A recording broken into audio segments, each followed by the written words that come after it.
Saya mau bertanya Yai, kenapa sholat zuhur dan asar itu Fatihah dan suratnya dibaca pelan, sedangkan maghrib, isya dan juga subuh itu surat bacaannya dibaca keras, dan sholat Jumat kok dibaca keras padahal waktunya zuhur? Tangan ke Mas Anwar.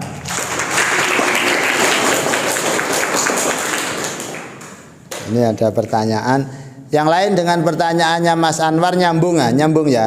Konteksnya jelas ya. Ini memang umum. Pertanyaannya umum, cuman mungkin ya hanya dalam hatinya saja. Kok begini?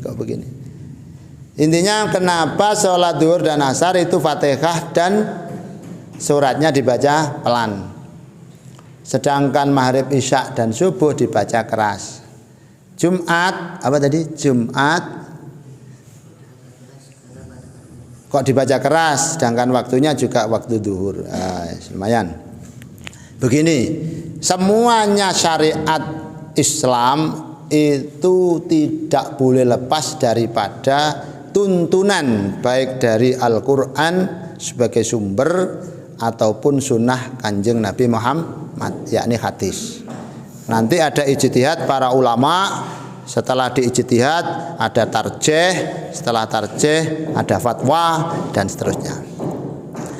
Lah, napak tilas itu mayoritas menjadi barometer daripada syariat. Jadi hadis itu ya kejadian-kejadian di zaman Rasulullah. Bahkan Quran sendiri itu banyak mengupas periode-periode Nabi yang lalu dan Nabi Muhammad. Jawabannya karena kewajiban ibadah sholat diturunkan itu ketika Rasulullah Muhammad SAW dan para sahabat masih berada di Makkah.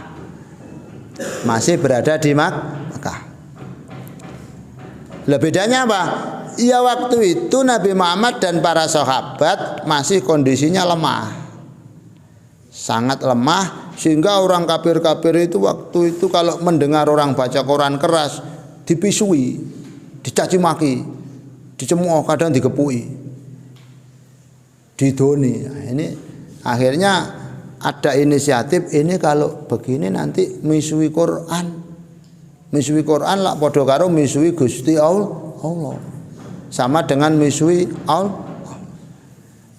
Bingung enaknya gimana, akhirnya turun ayat yang suruh membagi supaya dibagi mana yang kira-kira aman dan mana yang tidak aman.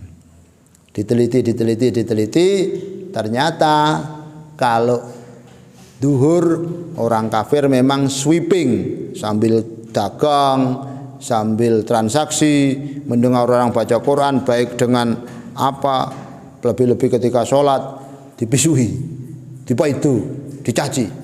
Oh berarti duhur disuruh pelan ya. Asar orang kafir belum pulang, masih jalan-jalan terus. Maghrib ternyata sudah kosong, di pasar-pasar, di masjid-masjid, dekat tempat ibadah sudah tidak ada yang keliling. Akhirnya maghrib disyariatkan dibaca keras. Memang aslinya sunnah membaca Quran itu keras, bangga, pede, senang, sehingga keras. Tapi ternyata kalau keras malah resikonya Gusti Allah dicaci. Maghrib ternyata sudah tidak ada, kembali kepada sunnah semula, yakni dibaca keras. Isya apalagi, Isya orang kafir sudah tidur ngorok, jadi masih mau coba banter, tidak ada masalah.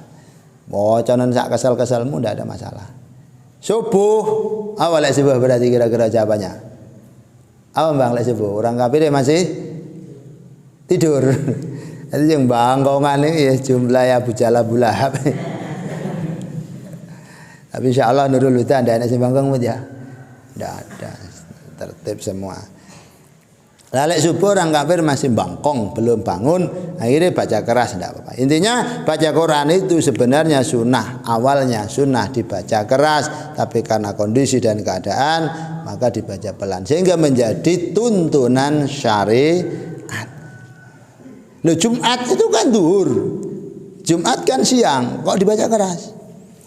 Masalahnya juga tentang napak tilas kewajiban Jumat itu Kanjeng Nabi Muhammad dan para sahabat sudah berada di Madinah, sudah posisi Islam kuat sehingga aman.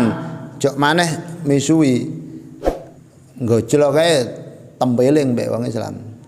Wong kafir sudah ndak berani merangi, oh ya dijotos tenan. Jadi kembali walaupun Jumat siang dibaca keras karena sudah aman dari cacian waktu itu berdasarkan apa? Konteks diturunkannya kewajiban. Paham Mas War ya? Yang lain paham ya? Paham kok? Paham kok gak paham. Loh, aslinya ada pertambahan ini, ada tambahan pertanyaan. Kalau sama-sama malam disuruh baca keras, kenapa kok rakaat pertama dan kedua tok? Iya benda. Isya rakaat pertama kedua. Terus maghrib rakaat pertama kedua. Rakaat ketiga keempat kok enggak? Kok pelan? Itu para sahabat waktu itu kalau baca Quran, Fatihah waktu sholat, nur imannya itu meluap, nur tauhidnya itu meluap. Sehingga membaca rakaat pertama dan kedua itu sudah banyak yang kekantem dengan terangnya tauhid. Kalau sampai ada yang kondisi badannya waktu lemah, kondisi badannya itu pas sakit, baca ketiga keempat semaput, baca keras Bismillahirrahmanirrahim, Alhamdulillahirabbil. Jadi rakaat pertama sudah naik imannya, rakaat kedua sudah nguat-nguat ki, tidak kuat badannya. Imannya besar, badannya bahaya. Ketiga keempat kok dibaca keras lagi, semaput, pingsan. Bahkan ada yang mati. Ya le awakmu masih 20 mbok aja banter ya aman-aman saja. Ndak kerasa. Itu alasannya kenapa kok hanya 1 dan 2. Kok hanya 1 dan 2. Yang ketiga itu sudah pada taraf isfaqan lidu'afa'il mu'min, mengasihi orang-orang yang imannya kuat tapi pas badannya lemah, sehingga dipelankan lagi. Jadi sampean kalau sholat walaupun sendiri, penting maghrib isya subuh itu rakaat 1, 2 dan 3 tetap sunnah dibaca jahar, sunnah dibaca keras. Tapi ya jok keras-keras nemen sholat dewe subuh-subuh salah subuh bongkong bau antar mbokmu engko malah arek iki tambah gak karu-karuan ya Bang ya. Banter asli ini. Kenapa? Kita menarik kembali dari tadi historis sejarah Banter. Jadi walaupun sendiri dimanapun panjenengan berada, sholat subuh, maghrib, isya itu rakaat pertama dan kedua dibaca keras. Kalau berjamaah itu yang keras tanggungannya imam, kita makmum cukup baca pelan. Sudah ada yang mewakili. Kalau keras semua ya tambah kayak pasar nanti ngomong. Paham ya?